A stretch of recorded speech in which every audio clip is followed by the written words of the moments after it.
Hi friends, అందరికీ నమస్కారం అండి. ఐపీఎస్ ఆత్మయత్నం రాష్ట్రమంతా ప్రజలు షాక్ అంటూ వార్తలు అయితే వినిపిస్తున్నాయండి. ఆ విషయాలు ఏంటనేది వీడియో రూపంలో చూస్తామండి. చాలా మంది చూస్తున్నారు, లైక్ చేయడం లేదు. దయచేసి లైక్ చేయండి. ఇన్ఫర్మేషన్ అందరూ రీచ్ చేసిన వారు అర్థం చూస్తున్నారు కానీ సబ్స్క్రైబ్ చేసుకో మర్చిపోతున్నారు.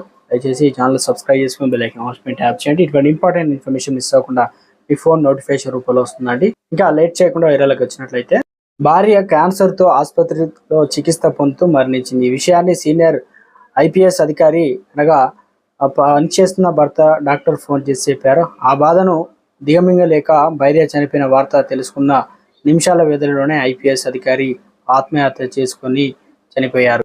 భార్య మీద ప్రేమతో ఈ రకంగా ఈ విషాద ఘటన మంగళవారం జూన్ 18 సాయంత్రం అస్సాంలో జరిగింది. అస్సాంలోని state home and political department secretary Shailaja Chetia 2009లో బ్యాచ్ ఐపీఎస్ అధికారి ఆత్మహత్య చేసుకున్నట్లు పోలీసులు తెలిపారు.